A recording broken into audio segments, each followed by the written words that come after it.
Kwa nini nasema kuanzia leo usiseme Adamu ni mwanadamu wa kwanza kuumbwa? Kuanzia leo ukisema unakuwa umepatia, lakini nataka usapoti point yako. Kivipi? Adamu, mwanadamu yoyote ameumbwa na Adamu kiroho. Haleluya. Kwa tukisema Adamu ni mwanadamu wa kwanza kuumbwa, maana yake kiroho, sio kimwili. Kimwili Adamu, kama Adamu alizaliwa na wewe hujazaliwa, kama Adamu aliumbwa na wewe umeumbwa, ndivyo hivyo hivyo. Kwa kimwili, kama Adamu alizaliwa na sisi tumezaliwa, kama Adamu aliumbwa na sisi tumeumbwa. Nataka nikuelekeze hapa kwa mawazo yako, lakini Adamu ni mwanadamu wa kwanza kuumbwa. Mungu kamfanyia msaidizi Hawa. Wakawa wangapi duniani? Wawili. Baadaye kwenye Mwanzo sura ya 4 mstari wa kwanza anasema Adamu akamjua Hawa mkewe. Haleluya. Akapata mimba, akamzaa Kaini. Usikilize vizuri hapa, nataka nisapoti point yangu. Akamzaa Kaini. Duniani wamekuwa wangapi? Mstari wa 5. Mwanzo hiyo 4 mstari wa 5 anasema Mungu akambariki tena mtoto wa pili wa kiume, akaitwa nani? Habili. Duniani wamekuwa wangapi? 4. Duniani kuna watu 4. Nataka uniambie wewe ulipozaliwa hapo, ulitokeaje kwa Adamu hapo? Duniani kuna watu 4. Haleluya. Kwa mahesabu yako nimesema Kaini akamuua ndugu yake. Wamebaki wangapi? Sasa umezaliwaje? Unisikize vizuri. Wakati ameua ndugu yake uwandani huko, huyu Kaini amemuua Habili uwandani huko, akaogopa kurudi kijijini kwao. Siwezi kurudi Mungu, mimi siwezi kurudi. Hapa naruka tu. Kwamba Mungu alipomshukia Kaini, umefanya nini? Kwa kosa ulilolifanya utakuwa kutangatanga duniani kote. Tumesoma kitabu cha Mwanzo sura ya 1 mstari wa 1. Kinasema Mungu aliziumba mbingu na nchi. Dunia imesemwa hapo. Imetoka wapi? Leo dunia izungumzwe. Dunia imetengenezwa na usaliti, imetengenezwa na umbea, imetengenezwa na uzandiki, imetengenezwa na ukorofi dunia. Kwa yoyote aliye dunia sasa, huyo ni mkorofi. Maana yake amemkataa Kristo. Aliyeumbwa ndani ya ufalme wa Mungu, huyo ni nchi. Alafu amewekewa mbingu ambayo ni Mungu mwenyewe ndani ya mchungaji akuongoze wewe. Naeleweka hapa? Dunia imetoka wapi? Dunia imeanzia hapa. Mwanzo nimesema hivi. Unasema mchungaji wetu amepoa. Mama mchungaji wetu anafanyaga yale amepoa. Wewe unamuonaje? Ukisupport umetengeneza dunia. Malaki ukiuharibu huyo moyo wa mtu huyo, ametoka nje ya ufalme wa Mungu, ndio amekuja kutengeneza dunia. Dunia haikuumbwa, dunia imeumbwa na mwanadamu. Kwa dunia ni ulimwengu wa watu waliomkataa Kristo. Nchi ni ulimwengu wa watu waliomkiri Kristo kama Bwana na Mwokozi wa maisha yao. Kwa ndani ya kanisa tuhesabu kama ndio nchi sasa, ambaye ndio wewe unayelisikiza neno la Mungu na kulitunza. Wewe ndio nchi. Aliyelikataa neno ni dunia. Haleluya. Ndio uelewaje hapa? Unielewaje hapa? Kaini anaambiwa utakuwa kutangatanga duniani kote. Nimesema dunia ni watu. Unielewe? Ni watu waliomkataa nani? Mungu.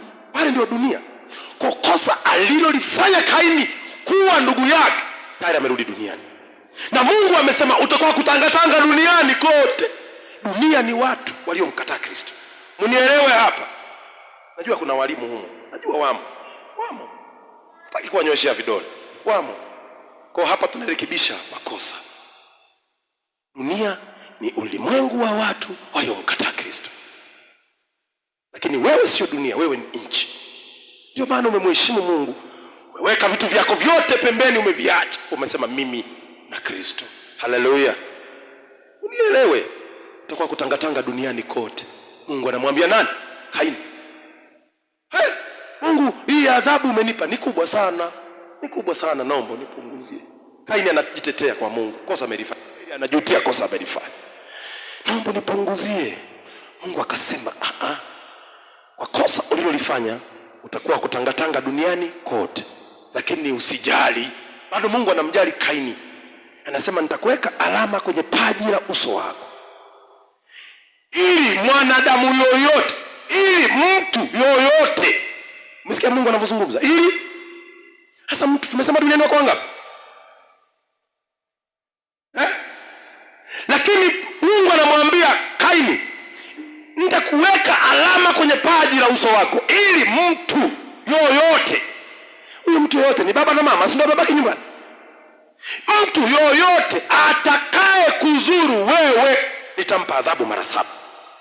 Msikilizaje hapo? Hivi Mungu anasema mtu yoyote, mtu yoyote. Kwa kanuni nyumbani kwa babaki wangapi? Mungu angesema mtu yoyote. Tena angesema utakuwa kutangatanga duniani kote. Dunia nimesema ni watu waliomkataa Kristo. Sikiliza nikwambie, bado aligoma kurudi kijijini kwao, akaelewana na Mungu pale. Kwa sababu hutaki kurudi kijijini kwako hapo, basi nenda nchi jirani, nchi ya Nodi. Nimesema nchi ni nini? Ni watu waliomkubali Kristo kama Bwana na Mwokozi wa maisha yao. Nenda nchi ya Nodi, ukajitwalie mke huko. Hivi yule mke akajitwalie kule, naye ni mtoto wa Adamu.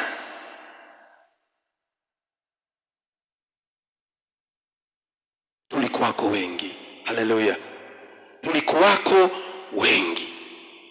Mungu akamteua Adamu kati ya kila mmoja, alafu Mungu akaweka sheria yake kwa yule Adamu, ili mwanadamu yoyote ambaye ni wewe ufuate sheria ya Mungu kupitia huyo. Ukikataa sheria ya mchungaji, umekataa sheria ya Mungu. Maana Biblia inasema, Amosi 3:7 inasema, sitasema neno lolote na wewe. Ni Mungu anasema, sitasema neno lolote na wewe bila kuwajulisha watumishi wake manabii wake siri zake. Kumbe mchungaji anachokizungumza amekamatwa na Mungu mwenyewe. Kwa yeye anatumika kama speaker tu. Kwa Mungu ndiye anayezungumza neno lake. Haleluya. Kwa mchungaji anachokizungumza sio mamlaka yake. Amekamatwa aseme. Kama vile ambavyo huyo Yohana mwanafunzi wa Yesu akakamatwa na Mungu mwenyewe aandike kitabu cha Ufunuo. Sio yeye, lakini watu wanasema ni Yohana alikiandika. Yohana alikiandika, alikitoa wapi? Maana Biblia inasema kile kitabu kimeandikwa na Mungu mwenyewe, alikificha. Biblia inasema hakukuwepo na mtu mbinguni wala duniani anayeweza kukisoma kile kitabu wala kukisogelea. Hakuwepo. Ili tuweze kukisoma leo, tunakisoma kile kitabu kama kawaida tu, tunakisoma tu, kwa sababu kafara ya mtu ilisababisha tusome kile kitabu. Damu ya Yesu ilimwagika kwa sababu yetu, ili kile kitabu tukisome. Maana kile kitabu cha Ufunuo ndio uzima wa milele wa maisha ya mwanadamu. Ndiko tunakoishi kule kitabu cha Ufunuo. Sasa hakukuwepo na mtu mbinguni wala duniani. Biblia inasema kuna malaika mkuu mmoja akasema, jamani, yupo mmoja anayeweza kusababisha hiki kitabu kisomwe. Ni nani? Maana Biblia inasema mbingu na nchi vyote vilikaa kimya, hamna mtu wanaangalia na usoni. Nani anaweza kukifungua kitabu hiki? Maana kilifungwa na mihuri 7. Nani anaweza kukisoma kitabu hiki? Wote walikaa kimya. Mmoja malaika mkuu akazungumza, akasema ni mwanakondoo. Mwanakondoo ni nani? Ni Yesu Kristo. Haleluya. Naye itakiwa damu yake imwagike ili tuweze kukisoma kile kitabu. Na ndio maana kile kitabu ndiko kwenye uzima wa nini? Wa milele. Ukikataa imekukata. Sijui mnanielewa, lakini mwe munyaga niege. Haleluya. Kwa kipindi tunazungumza Adamu. Adamu ni mwanadamu wa kwanza kuweka agano na Mungu. Sio mwanadamu wa kwanza kuzaliwa kimwili. Kwa ni mwanadamu wa kwanza kuzaliwa kiroho. Kwa sababu yeye ni wa kwanza kuzaliwa kiroho, na sisi ni wana wa roho, ni wana wa Kristo. Kwa lazima tufuate sheria ya Mungu kupitia nani? Adamu. Adamu hayupo sasa hivi, hayupo. Leo hii Mungu ametuchagulia mchungaji wetu, ndio badala ya Adamu yupo yeye. Haleluya. Nataka nikupangie haraka sana. Mchungaji wetu ni mchungaji wa 7. Tangu kwa Adamu ni wa 7. Vile vile ambavyo Mungu alishuka kwa Adamu aweke sheria yake, aliweka kwa Adamu. Adamu akapita, lakini mwanadamu yupo, ndio aendelee kuishi na sheria ya Mungu. Mungu akateua mtu mwingine. Ni nani? Ni Nuhu. Kamteua Nuhu. Kwa Nuhu ni mchungaji wa ngapi wa agano? Wa pili. Tangu kuwekwa misingi ya ulimwengu ni mchungaji wa pili. Nuhu ameenda. Napo kuna story ndefu, sema mna ibada moja kwa sababu nitaruka tu hapo. Nuhu akaenda. Naye Nuhu akasema akagoti. Mungu akateua mchungaji wa 3. Ni nani mchungaji wa 3? Ni Abraham. Kwa Abraham ni mchungaji wa agano wa 3. Sheria ya Mungu imewekwa kwa Adamu, imehama kwa Adamu, imeenda hapo kwa Mungu akisema mbingu, aliziumba mbingu na nchi. Ufunuo sura ya 21 mstari wa 1. Usikize vizuri. Biblia inasema kisha nikaona mbingu mpya na nchi mpya. Kwa maana mbingu za kwanza, sio ya kwanza. Msikilizaji, kwa maana mbingu za kwanza na nchi ya kwanza vimekwisha kupita. Adamu alikuwa ni mjenzi wa mbingu na nchi ndani ya ufalme wa Mungu. Haleluya. Zile mbingu na nchi zikapita. Kwa mbingu mpya na nchi mpya zikaanza kujengwa na nani? Nimesema na Nuhu. Mbingu mpya na nchi mpya zinajengwa na Nuhu. Mbingu mpya na nchi mpya kwa Nuhu zikapita, zikaanza kujengwa mbingu mpya na nchi mpya kwa nani? Nimesema kwa Abraham. Kwa Abraham na penyewe zikapita, zile mbingu na nchi zikapita. Mungu akamteua nani mwingine? Musa ni mchungaji wa agano wa ahadi kutoka kwa Mungu. Yeye ndio awe mjenzi wa mbingu mpya na nchi mpya. Musa na yeye paka pita, zile mbingu za kwa Musa zikapita, mbingu na nchi zikapita. Kamteua nani? Yoshua. Mungu akubariki sana. Mungu akamteua Yoshua. Kwa Yoshua ni mchungaji wa 5 ambaye sheria ya Mungu ile ya kwa Adamu ile imehamia kwa Yoshua, ili mwanadamu yoyote afuate sheria ya Mungu kupitia Yoshua. Kwa Yoshua akateuliwa ndani ya ufalme wa Mungu awe mjenzi wa mbingu mpya na nchi mpya. Sikiliza nikwambie. Kwa akisema anajenga mbingu mpya na nchi mpya, hivi hakuna wachungaji tutawatengeneza hapa? Kwa wale wachungaji watakaotokea hapa wakafungua makanisa yao huko, zile ni mbingu. Haleluya. Kwa huyu sababu anayefanya mbingu na mpya ziendelee kujengwa, makanisa yanatawanyika. Hata mchungaji wenu hakuwa hivi mkubwa, alianza kuwa mtoto, tena amezaliwa kwenye farume hizo za kimungu. Haleluya. Amekuwa na yeye, mbingu ikaja kwake tena, yeye kama ndio mjenzi wa mbingu mpya na nchi mpya. Kwa tumesema Yoshua ni mchungaji wa ngapi? Wa 5. Wa 6 alikuwa ni nani? Wewe ndio ulisema Yoshua mara kwanza? Ni wewe?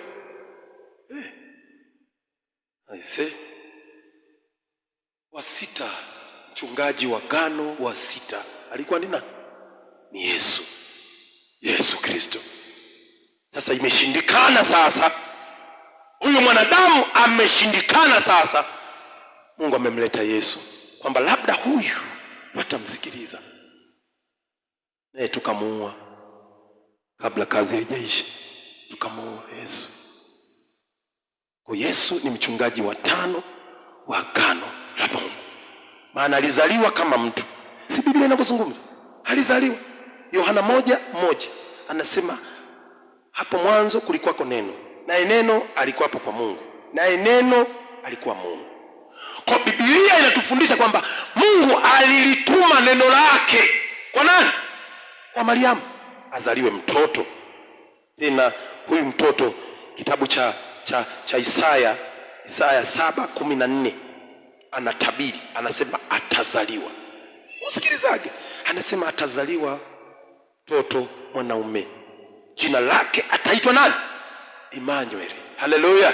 Atazaliwa. Akabahatika tena huyu jamaa na utabiri wake, utabiri ukaja kutimia.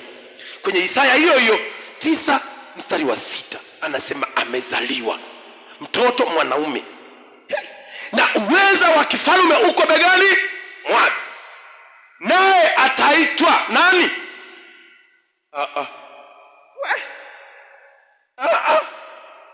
Mwanzo alisema ataitwa Emmanuel, atazaliwa. Sasa amezaliwa. Hebu fungua kitabu hicho. Amezaliwa sasa. Isaya 9:6. Mwanzo alisema atazaliwa kwenye Isaya 7:14. Aya 6:9 amezaliwa sasa. Kwa utabiri wa Isaya umetimia. Anasema amezaliwa mtoto mwanaume, na uweza wa kifalme utakuwa begani mwake, naye ataitwa. Hapo kwenye ataitwa sasa hapo. Mfalme wa ajabu. Sikia jina la Mungu jamani. Ataitwa nani? Mshauri wa ajabu. Mungu pamoja nasi. Mungu mwenye nguvu. Soma baba.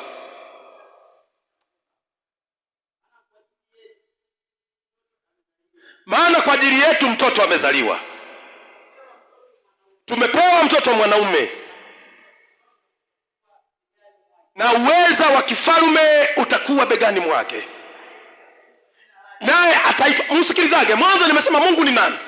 Tumesema Mungu ni muumbaji. Sikiliza. Sikiza majina ya Mungu sasa hayo. Naye ataitwa jina lake nani? Mshauri wa ajabu. Hilo jina la kwanza. La pili, Mungu mwenye nguvu. La tatu, Baba wa milele. La nne, Mfalme wa amani. Imetosha. Haleluya. Mmesikia sasa? Je, hayo ni majina ya Mungu? Hapana. Jina la Mungu ni moja tu. Mungu ni muumbaji. Haleluya. Mungu ni muumbaji. Ukitaja hayo, hiyo ni sifa ya ukuu wake. Hayo majina ametaja, ni namna ambavyo utamtamka Mungu kuanzia leo mpaka kesho. Ukataja majina yake. Wengine wanamuita Ngai, wengine wanamuita Jehova Shama, wengine wanamuita Elohim, wengine yani ana majina utataja kuanzia leo mpaka kesho. Yote sawa, lakini jina moja kuu, jina lote kubwa la Mungu ni muumbaji. Haleluya. Ni muumbaji. Wakati Musa anapewa kazi, akamwambia akamtangaze Mungu kule, Mungu amempa kazi, akasema Mungu, sasa hao watu wataniuliza ni nani amekutuma, mimi nitawajibu nini? Unajua aliwaambia nini? Halo, unajua aliwaambia nini? Akasema ukawaambie hivi Musa, mimi ni Niko ambaye niko. Niko ambaye niko ni jina. Huo ni utukufu na ni ukuu wake, ni namna anavyotenda kazi. Na Biblia inazungumza hivyo hivyo, inasema yeye alikuweko, yupo, hata kuweko. Haleluya. Afu tunatoka nje muda wa neno jamani. Nyie, muda wa neno sio muda wa kutoka nje. Yaani muda wa msalani nje ni muda wa ibada ya sifa. Ile sawa, tunaimba, unatoka nje mara moja unarudi ndani. Muda wa neno ni muda wa utulivu. Ni muda sahihi sana. Maana ni muda ambao tunakula, tunaumega mwili wa Kristo. Tunakunywa damu ya nani? Ya Kristo. Haleluya. Kwa leo, kuanzia leo mubadilishe. Muda wa neno msio mnatoka nje. Muda wa injili ya nini? Ya sifa, hapo ni muda unaweza kukimbia nje mara moja, ukatoka, ukafanya hicho. Hiyo nimekupa kodi mpya. Haleluya. Hiyo ni kodi mpya. Sikulaumu, maana hatukujipanga, hatukwenda muda wa nani ule. Kwa sasa hivi haina shida. Ila siku nyingi, wiki zinazokuja tarudi tena. Maana mchungaji hayupo, ina maana somo langu limeharibika kidogo. Ningetakiwa wepo hapa, kwa sababu kuna vitu vingine vingi ambavyo na yeye akiwepo inakuwa nzuri zaidi. Haleluya. Siku nyingine atakuwepo. Na yeye hakuniambia sitakuwepo, maana angejua mimi nisingefika. Mimi sijagi kanisa ambalo mhubiri mchungaji mwenyeji hayo. Kiukweli ndivyo nilivyo, lakini sio mbaya. Yupo mama mchungaji. Mama mchungaji, Mungu akubariki sana. Yesu alikuwa mchungaji wa 6. tukamuua. Ni nani sasa? Maana kazi ya Mungu ya ukombozi wa mwanadamu inaendelea. Ni nani anaendeleza kuendeleza nini? Agano la Mungu. Ni nani anatakiwa endelee? Ni nani hapa? Nani anabadili? Yohana Mbatizaji. Kwa Yohana Mbatizaji vipi? Yohana Mbatizaji anasema yupo atakayekuja, yupo yeye ajaye, sistahili hata kulegeza gidamu za viatu vyake, kamba za viatu vyake, sistahili. Wanamuuliza Yohana, wewe vipi? Mbona wewe hatukuelewi? Wewe ni nani?